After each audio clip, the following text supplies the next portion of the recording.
Hi there! In today's tutorial, we're going to learn how to create a rainbow text effect in Adobe Illustrator. And this effect is something you can use to not just apply to your text, but to create some abstract patterns as well. So let's get started.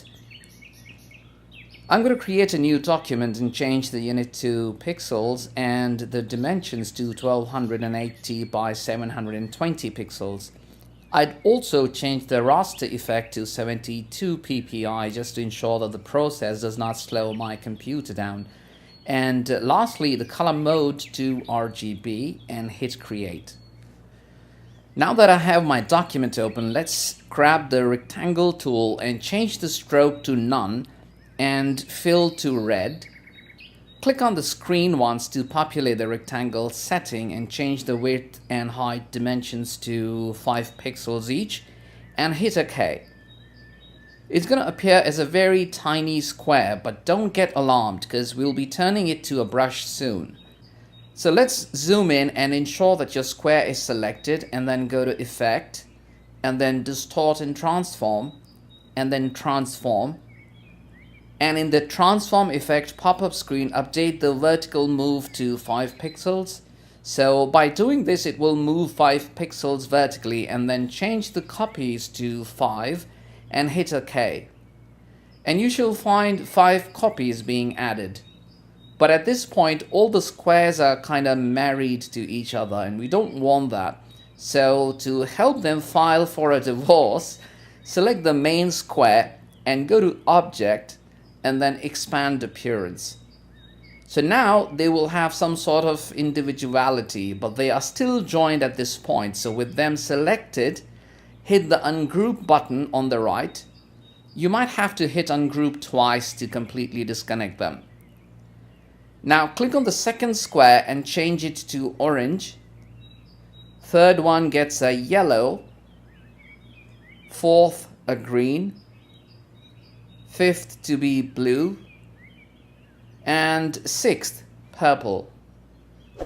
If these colors don't make you happy, you can add some other colors instead.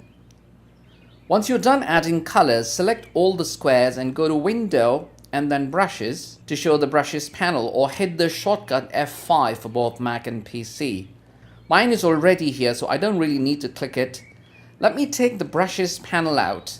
I'm going to click on the small plus button at the bottom of the brushes panel to add a new brush, and from the list select pattern brush and hit OK, and you'll be introduced to this screen. Here, give your brush a name should you want to.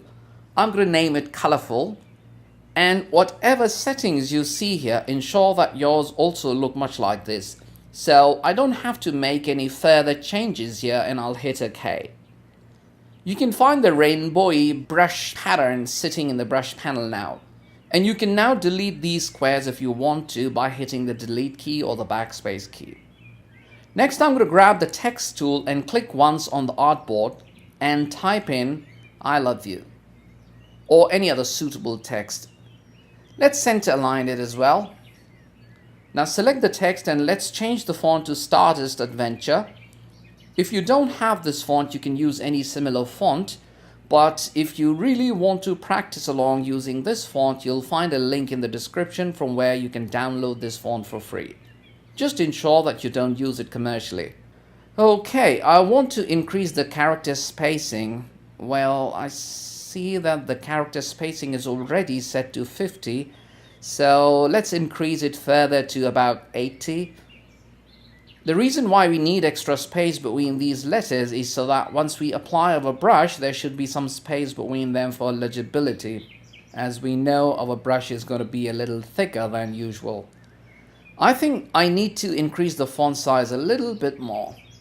Also, let's reduce the line spacing a bit.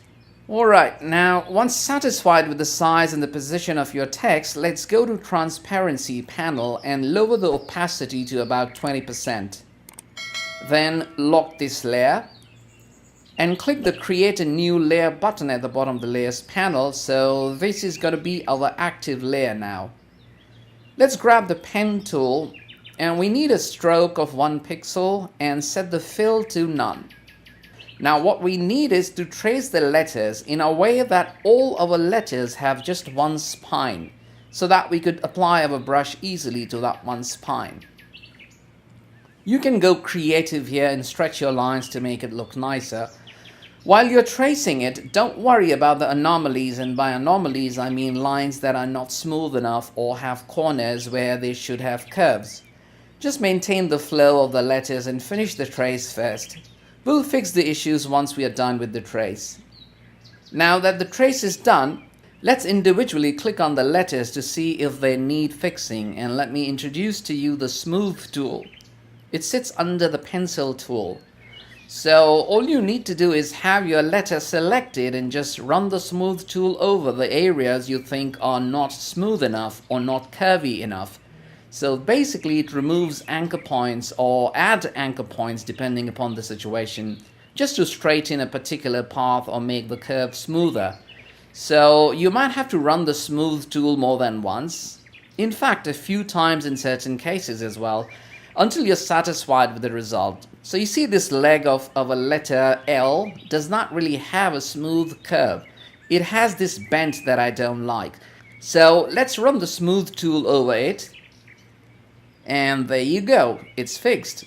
So you can use the Smooth tool and even the Direct Selection tool in some situations where there is a clear corner and you want to turn it to a curve. So just click on it once, like in the case of our letter V here. Click on the corner widget that appears and drag it to smoothen the corner, and it's fixed. How much of a drag is necessary is entirely up to how you want it to look eventually. So switch between the Direct Selection tool and the Smooth tool to finish the letters. The letter O of U is missing because I already have an O in the word love. And since I want both my O's to look similar once I'm done with one O, I'll just need to copy it here. So I have purposely not traced this one. Let's do some final corrections to the letters and we are done. Okay, now select the letter I and click on the brush we created, and it will become colorful as expected. Let's pick the Direct Selection tool and fix a few things here. Actually, let's first finish all the letters and we can fix them up once we are done.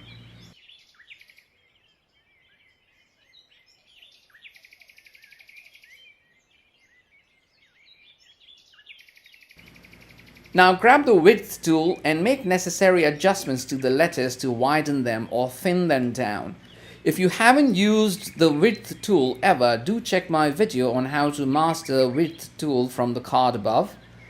Basically, using the Width tool, you'll have to adjust the width of the strokes to make them thicker or wider in certain areas and thinner in sharp curves to maintain a proper flow of letters. Let's also copy the O here now, holding Option on a Mac or Alt on a PC. Once I'm happy with my letters, I'm going to grab the Rectangle tool and make a rectangle covering the entire artboard. Now send it to back by hitting the shortcut Shift, Command and Backspace on a Mac or Shift, Control and Backspace on a PC, and then fill it with a color. Let's make it lighter, so click on the Fill option and from the burger menu select HSB as our color mode and lower the saturation a bit. Alright, now select all the letters and go to the FX option and then Stylize and then Drop Shadow. In the pop-up, I'd like to change the X and Y offset to 3 pixels and even the blur to 3 pixels and hit OK. And there you go, the rainbowy text is ready. I still need to make some adjustments to this to make it look even better, but you get the idea of how to add this effect to your text. So do try it. Alright guys, that concludes our session today. I hope you've enjoyed it and have learned something from it. So do like, share and subscribe to my channel. Until we meet again, goodbye and thanks for watching.